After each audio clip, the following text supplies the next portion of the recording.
Hello student सकल এটা নতুন ভিডিঅ প্ৰথমে স্বাগতম জনাইছো মেট্ৰিক পৰীক্ষাত 60% লৈ যিসকল ছাত্ৰ ছাত্ৰীয়ে উত্তীৰ্ণ হৈছে হেসকলৰ কাৰণে এটা ভাল খবৰ তেওঁলোকক দিয়া হ'ব 2000 কোটি টকা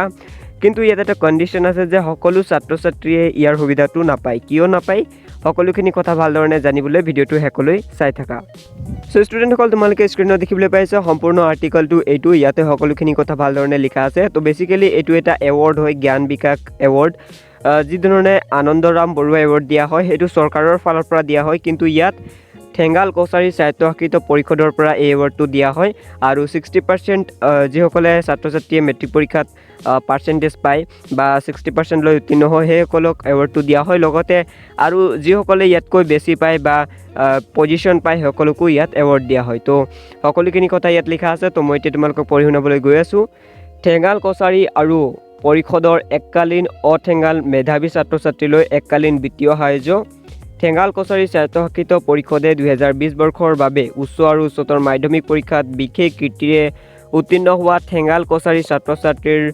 লগতে পৰিষদৰ এককালীন অঞ্চলৰ বিশেষ কৃতিত্ব দেখুৱা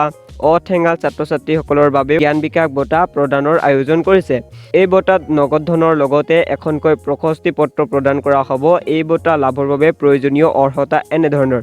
সো ইয়াত আৱশ্যকীয় অৰ্হতাসমূহ লিখা আছে তোমালোকে দেখিবলৈ পাইছা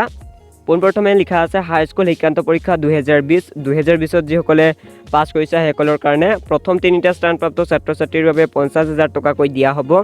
আৰু ইয়াত কিছুমান আৱশ্যকীয় অৰ্হতা আছে যেনে পৰিষদৰ এলেকাধীন যিকোনো সম্প্ৰদায়ৰ ছাত্ৰ ছাত্ৰী হ'ব পাৰে তাৰ পাছত ব্যক্তিগত খণ্ডৰ বিদ্যালয়ৰ ছাত্ৰ ছাত্ৰী বিবেচিত নহ'ব যিসকলে প্ৰাইভেট কলেজত পঢ়ি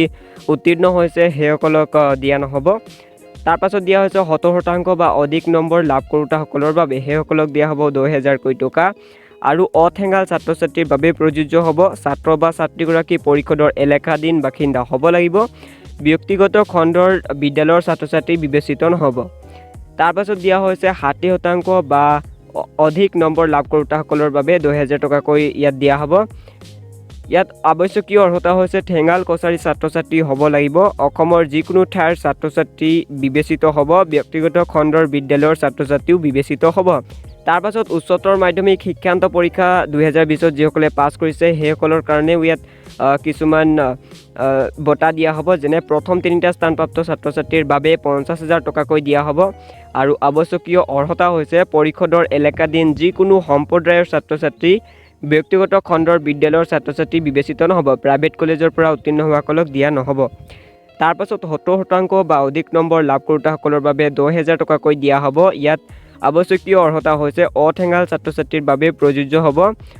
যিসকল অঠেঙ্গাল ছাত্ৰ ছাত্ৰী হেসকলেও ইয়াত এপ্লাই কৰিব পাৰিব ছাত্ৰ বা ছাত্ৰীগৰাকী পৰিষদৰ এলেকাধীন বাসিন্দা হ'ব লাগিব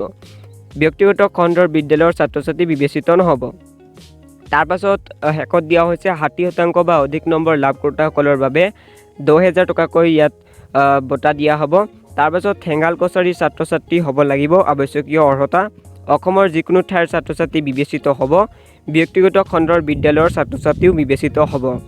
সো এইখিনি হৈছে কিছুমান আৱশ্যকীয় অৰ্হতা এইখিনি বঁটা বা এইখিনি নগদ ধন দিয়াৰ উপৰিও কিছুমান বিশেষ বঁটা ইয়াত দিয়া হ'ব সো সেইখিনি লিখা আছে ইয়াত আৰ্থিকভাৱে পিছপৰা অঠেঙ্গাল মেধাবী ছাত্ৰ ছাত্ৰীৰ বাবে পৰিষদে ক্ৰমে গোলাঘাট জিলাৰ 2জন যোৰহাট জিলাৰ 4জন লখিমপুৰ জিলাৰ 2জন ধেমাজি জিলাৰ 2জন আৰু ডিব্ৰুগড় জিলাৰ 2জনক হাই স্কুল শিক্ষান্ত পৰীক্ষাৰ বাবে 15000 টকা আৰু উচ্চতৰ মাধ্যমিক শিক্ষান্ত পৰীক্ষাৰ বাবে 15000 টকাৰ বিশেষ এককালীন বঁটাৰ ব্যৱস্থা কৰিছে আবেদনকাৰীয়ে অভিভাৱকৰ বাৰ্ষিক আয়ৰ প্ৰমাণপত্ৰ সংশ্লিষ্ট ৰাজচক্ৰ বিষয়ৰ পৰা আৰু মেধা সম্বন্ধীয় প্ৰমাণপত্ৰ সংশ্লিষ্ট বিদ্যালয় পৰিষদৰ পৰা স্বাক্ষৰ আৰু জিলা উপায়ুক্তৰ পৰা প্ৰতিস্বাক্ষৰ কৰাই আবেদন দিব লাগিব 80% বা অধিক নম্বৰ পোৱা ছাত্ৰ ছাত্ৰীহে আবেদন কৰিব পাৰিব ইয়াত কিছুমান ছাত্ৰ ছাত্ৰীক সিলেক্ট কৰা হৈছে যিসকলে 80% পাইছে বা তাতকৈ ওপৰ পাইছে হেসকলক 15000 টকাকৈ এককালীন সাহায্য দিয়া হ'ব আৰু তেওঁলোকক কিছুমান ইম্পৰ্টেণ্ট ডকুমেণ্ট দিবলৈ কোৱা হৈছে আৰু সকলোখিনি কথা লিখা আছে নিশ্চয় গম পালা তাৰ পাছত লিখা আছে হাই স্কুল শিক্ষান্ত পৰীক্ষা 2020 ইচ্ছুক ছাত্ৰ ছাত্ৰীয়ে ইয়াৰ লগত দিয়া প্ৰপত্ৰৰ জৰিয়তে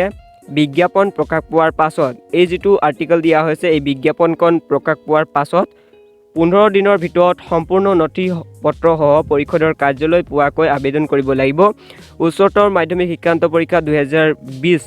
পৰীক্ষাৰ ফলাফল ঘোষণা কৰাৰ 15 দিনৰ ভিতৰত সম্পূৰ্ণ নথিপত্ৰৰ পৰিষদৰ কাৰ্যালয়ত পোৱাকৈ আবেদন কৰিব লাগিব। তাৰ পাছত লিখা আছে নিৰ্ধাৰিত তাৰিখৰ পাছত কোনো আবেদন গ্ৰহণ কৰা নহ'ব। আবেদনকাৰীয়ে ইচ্ছা কৰিলে কুৰিয়াৰ ছাৰ্ভিচ DTDCৰ যোগেদি আবেদন পঠাব পাৰিব। তো তোমালোকে যিসকলে ইচ্ছুক ছাত্ৰ ছাত্ৰী আছা আবেদন কৰিবলৈ বিচাৰিছা তোমালোকে কুৰিয়াৰ ছাৰ্ভিচ DTDCৰ যোগেদি আবেদন কৰিব পাৰা। 15 দিনৰ ভিতৰত তোমালোকে এপ্লাই কৰিব লাগিব যিসকলে মেট্ৰিক পৰীক্ষাত উত্তীৰ্ণ হৈছে সেইসকলে। সো এইটো আছিলে যিসকলে স্পেচিয়েল এৱাৰ্ড দিয়া হৈছে। লাষ্টত যি এটা স্পেচিয়েল এৱাৰ্ডৰ বিষয়ে কোৱা হৈছিলে সেইসকল ছাত্ৰ ছাত্ৰীৰ কাৰণে এই ফৰ্মটো যিটো তোমালোকে এতিয়া দেখিলা সেইসকলে এই ফৰ্মটো ফিল আপ কৰি দিব লাগিব। ঠিক আছে। তাৰপিছত যিসকলে মেট্ৰিক পৰীক্ষাত বা উচ্চতৰ মাধ্যমিক শিক্ষান্ত পৰীক্ষাত উত্তীৰ্ণ হ'বা সেইসকলক এই ফৰ্মটো ফিল আপ কৰি দিব লাগিব। পোনপ্ৰথমে নাম লিখিব লাগিব, ফাদাৰ্ছ নাম আৰু হোম এড্ৰেছ আদি কৰি সকলোখিনি ডিটেইলছ দিয়াৰ পাছত কাষ্ট লিখিব লাগিব, এক্সামিনেশ্যন পাছ লিখিব লাগিব,